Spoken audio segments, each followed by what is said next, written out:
ଶ୍ରୀକୃଷ୍ଣ କୁହନ୍ତି କି ଅନ୍ୟର ସଫଳତା ଦେଖି କେବେ ଈର୍ଷା କରିବା ଠିକ୍ ନୁହେଁ, ବରଂ ଅନ୍ୟର ସଫଳତାକୁ ନେଇ ଆପଣ ପ୍ରେରଣା ଗ୍ରହଣ କରନ୍ତୁ।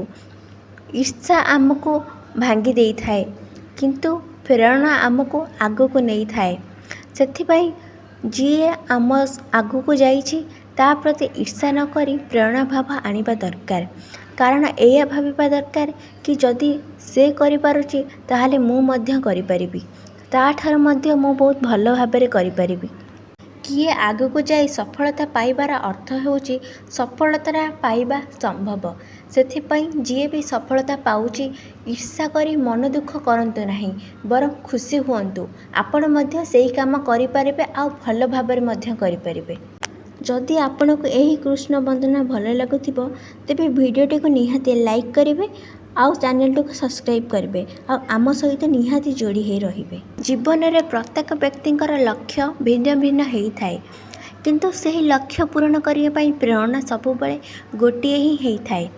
ବରଂ ଆପଣ ସବୁବେଳେ ଆପଣ କର୍ମ କରନ୍ତୁ ଆଉ ସେହି କର୍ମ ଉପରେ ବିଶ୍ୱାସ କରି ରଖନ୍ତୁ। ଗୋଟେ ଛୋଟ ଉଦାହରଣ ଦେଇ ଆପଣଙ୍କୁ କହୁଛି। ଗୋଟିଏ ଗାଁରେ 2 ଜଣ ସାଙ୍ଗ ଥିଲେ ଆଉ ସେଇ 2 ଜଣଙ୍କ ସାଙ୍ଗ ମଧ୍ୟରେ ସମାନ ସୁଯୋଗ ଥିଲା। ଜଣେ ପରିଶ୍ରମ କଲା ଆଉ ବହୁତ ଆଗକୁ ପଳେଇଗଲା, କିନ୍ତୁ ଆଉ ଯେଉଁ ଦ୍ୱିତୀୟ ସାଙ୍ଗ ଥିଲା ସିଏ ପରିଶ୍ରମ କଲାନି, ବରଂ ସିଏ ସବୁବେଳେ ସେ ପ୍ରଥମ ସାଙ୍ଗର ନିନ୍ଦା କଲା ଆଉ ତା'ର ଦୋଷ ତ୍ରୁଟି ସବୁ ବାହାର କଲା ଆଉ ସେଇ ସବୁରେ ହିଁ ସମୟ ହିଁ ସେ ବିତେଇ ଦେଲା। କିନ୍ତୁ ପ୍ରଥମ ସାଙ୍ଗଟି ସେ ଆଗ ପରି ମଧ୍ୟ ତା'ର ଭଲ କର୍ମ କରିଚାଲିଲା। ଆଉ କିଛି ବର୍ଷ ପରେ ସେଇ ପ୍ରଥମ ସାଙ୍ଗ ଆଉ ଦ୍ୱିତୀୟ ସାଙ୍ଗ ଭିତରେ ବହୁତ ପାର୍ଥକ୍ୟ ଦେଖିବାକୁ ମିଳିଲା। ପ୍ରଥମ ସାଙ୍ଗ ଅନେକ ସଫଳତା ପାଇଛି ଆଉ ଦ୍ୱିତୀୟ ସାଙ୍ଗ କିଛି ବି ପାଇନି। କେବଳ ସିଏ ହିଁ ବୁଝିପାରିଲା ତା'ର ବହୁତ ଗୁରୁତ୍ୱପୂର୍ଣ୍ଣ ସମୟକୁ ସିଏ ଅନ୍ୟର ନିନ୍ଦାରେ କଟେଇ ଦେଇଛି। ବରଂ ସେହି ସମୟକୁ ସେ ଯଦି ଭଲ କାମରେ ବ୍ୟବହାର କରିଥାନ୍ତା ଆଜି ହୁଏତ ସେ ସଫଳତା ପାଇପାରିଥାନ୍ତା। ଅନ୍ୟର ସହ ଲଢ଼ିବା ପରିବର୍ତ୍ତେ ନିଜର ଦୁର୍ବଳତା ସହିତ ବଢ଼ିବା ଦରକାର ଆଉ ନିଜର ଦୁର୍ବଳତାକୁ ବୁଝିବା ଦରକାର ଆଉ ନିଜର ଦୁର୍ବଳତାକୁ କେମିତି ମଜବୁତ କରିବେ ସେଥିପାଇଁ ଆପଣ ଚେଷ୍ଟା କରିବା ନିହାତି ଦରକାର। ଶ୍ରୀକୃଷ୍ଣ କୁହନ୍ତି କି ସେହି ବ୍ୟକ୍ତି ଜୀବନରେ ଶାନ୍ତି ଆଉ ଖୁସିରେ ରହିପାରେ ଯେଉଁ ବ୍ୟକ୍ତି ନିଜ ପ୍ରତି ସନ୍ତୁଷ୍ଟ ଭାବନା ଆଣିପାରେ। ଅନେକ ଲୋକ ଅଛନ୍ତି ଯେଉଁମାନେ କେବେ ହେଲେ ବି ସନ୍ତୁଷ୍ଟ ହୋଇନଥାନ୍ତି କିମ୍ବା କୃତଜ୍ଞତା ଭାବ ବି ଜଣାଇ ନଥାନ୍ତି, କାରଣ ସିଏ ସବୁବେଳେ ବାହ୍ୟ ଜିନିଷ ଉପରେ ଗୁରୁତ୍ୱ ଦେଇଥାନ୍ତି। ତାଙ୍କର ଗୋଟେ ଇଚ୍ଛା ପୂରଣ ପରେ ଆଉ ଗୋଟେ ଇଚ୍ଛା ସୃଷ୍ଟି ହୁଏ ଆଉ ଏଇଭଳି ଭାବରେ ତାଙ୍କ ମନ ବିଚଳିତ ହୋଇଥାଏ। କିନ୍ତୁ ଯିଏ ବୁଦ୍ଧିମାନ ଲୋକ ସେ ସବୁବେଳେ ନିଜ ଉପରେ କାମ କରେ, ନିଜ ବିଚାର ବୁଝିବା ପାଇଁ ଚେଷ୍ଟା କରେ ଆଉ ନିଜର କର୍ମକୁ ନିରୀକ୍ଷଣ କରେ ଆଉ ଭଗବାନଙ୍କୁ କୃତଜ୍ଞତା ଜଣାଏ। ସେଥିପାଇଁ ଆପଣଙ୍କୁ ଯେତେବେଳେ ସମୟ ମିଳୁଛି କିମ୍ବା ଆପଣ ନିଜେ ସମୟ ବାହାର କରନ୍ତୁ ଆପଣଙ୍କ ନିଜ ପାଇଁ, ଆପଣଙ୍କ ବିଚାର ପାଇଁ, ଆଉ ସେଇ ବିଚାର ଆପଣଙ୍କୁ ଦିନେ ଶାନ୍ତି ଦେବ। ଶ୍ରୀକୃଷ୍ଣ କୁହନ୍ତି କି ଯିଏ ସଫଳତା ପାଇଛି ସିଏ ଅସାଧାରଣ ନୁହେଁ, ବରଂ ତା'ର କର୍ମ ହିଁ ସବୁବେଳେ ଅସାଧାରଣ। ତା'ର ଛୋଟ ଛୋଟ ଅଭ୍ୟାସ ହିଁ ଦିନେ ହିଁ ତା'ର ଅସାଧାରଣ। ଯିଏ ବି ବଡ଼ ସ୍ୱପ୍ନ ଦେଖିଥାଏ କିମ୍ବା କିଛି କରିବା ପାଇଁ ସ୍ୱପ୍ନ ଦେଖୁଥାଏ ସିଏ ସବୁବେଳେ ତା'ର ଛୋଟ ଛୋଟ ଅଭ୍ୟାସ ଦ୍ୱାରା ହିଁ ତା'ର ସ୍ୱପ୍ନ ପୂରଣ କରିପାରେ। ସବୁବେଳେ ଅଳ୍ପ ଅଳ୍ପ କାମ କରିବା ଦ୍ୱାରା, କିଛି ଅଭ୍ୟାସ କରିବା ଦ୍ୱାରା ଦିନେ ସେହି ଅଭ୍ୟାସ ଆମକୁ ସଫଳତା ଆଡ଼କୁ ନେଇଯାଇଥାଏ। ଆମର ଗୋଟାଏ ଦିନର ସଫଳତା କେବେ ହେଲେ ଗୋଟାଏ ଦିନର କର୍ମରେ ମିଳିନଥାଏ। ଆମକୁ ହଜାର ହଜାର ଦିନର କର୍ମ ଦ୍ୱାରା ଆମକୁ ଗୋଟାଏ ଦିନର ସଫଳତା ମିଳିଥାଏ।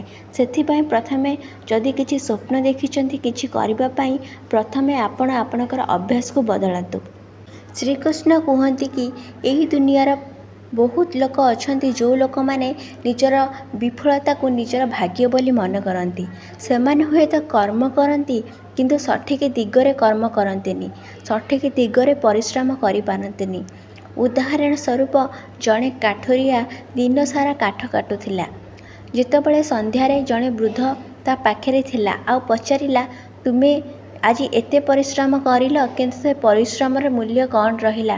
ଆଉ ତୁମେ ତୁମ କାଠରେ ଯେଉଁ କାଠ ହାଣୁଥିଲ ସେଇ ଯେଉଁ ଅସ୍ତ୍ରଟା ତାକୁ ଭଲ ଭାବରେ ବି ଚିକ୍କଣ କିମ୍ବା ତାକୁ ଦାରୁହା ବି କରିନା, ତ ସେଥିପାଇଁ ତୁମକୁ ବହୁତ ପରିଶ୍ରମ କରିବାକୁ ପଡ଼ିଲା କିନ୍ତୁ ପରିଶ୍ରମର ଫଳ ତୁମକୁ ଭୋଗ କରିବା ପାଇଁ ପଡ଼ିଲା ନାହିଁ। ସେଥିପାଇଁ ଆପଣ ସବୁବେଳେ ଆପଣଙ୍କର ବୁଦ୍ଧିକୁ ବିଚାର ଠିକ୍ ସେ କରନ୍ତୁ ଆଉ ପରିଶ୍ରମ କରନ୍ତୁ, ସେଇଟା ପୁଣି ସଠିକ୍ ଦିଗରେ କରନ୍ତୁ।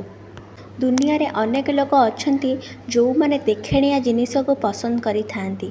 ସିଏ ସବୁବେଳେ ଚେଷ୍ଟା କରୁଥାନ୍ତି ସିଏ କିପରି ସୁନ୍ଦର ଦେଖାଯିବେ ଆଉ ସେଇଭଳି ଭାବରେ ପ୍ରତିଷ୍ଠା ଲାଭ କରିବେ, ଲୋକମାନେ ତାଙ୍କୁ ପ୍ରଶଂସା କରିବେ ଆଉ ତାଙ୍କ ନାମ ଧରିବେ। କିନ୍ତୁ ଲୋକମାନେ କେବେ ଆଦୌ ଚେଷ୍ଟା କରନ୍ତିନି କି ସେମାନଙ୍କ ଚରିତ୍ରକୁ କିପରି ସେ ଭଲ କରିବେ, ତାଙ୍କ ବ୍ୟବହାରକୁ କେମିତି ସେ ଭଲ କରିବେ। ବହୁତ ଲୋକ ଅଛନ୍ତି ଯେଉଁମାନେ ଉପରକୁ ବହୁତ ସୁନ୍ଦର ଦେଖାଯାଆନ୍ତି କିନ୍ତୁ ଭିତରୁ ସେମାନେ ବହୁତ ଭୟଙ୍କର ହେଇଥାନ୍ତି। ଆଉ କିଛି ଲୋକ ଅଛନ୍ତି ଯେଉଁମାନେ ସାଧାରଣ ଜୀବନଯାପନ କରନ୍ତି କିନ୍ତୁ ତାଙ୍କର ବ୍ୟବହାର, ତାଙ୍କ ନିଷ୍ପତ୍ତି ବହୁତ ଭଲ ହେଇଥାଏ। ସେଥିପାଇଁ ସବୁବେଳେ ଆମ ଭିତରେ ଥିବା ଜିନିଷକୁ ଭଲ କରିବା ପାଇଁ ଚେଷ୍ଟା କରନ୍ତୁ। ଶ୍ରୀକୃଷ୍ଣ କୁହନ୍ତି କି ସମୟ ବଡ଼ ବଳବାନ।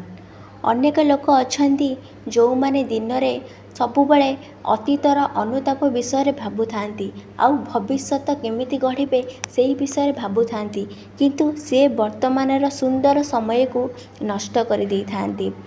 ଧନ ଆଜି ନାହିଁ ହୁଏତ କାଲି ରୋଜଗାର କରି ଆଣିହେବ। ସମୟ ଯଦି ଥରେ ଚାଲିଯାଏ ସେ ସମୟ ଆଉ କେବେ ଫେରିବନି। ସେଥିପାଇଁ ସବୁବେଳେ ବର୍ତ୍ତମାନରେ ବଞ୍ଚନ୍ତୁ ଆଉ ବର୍ତ୍ତମାନରେ ବଞ୍ଚିବା ଶିଖନ୍ତୁ।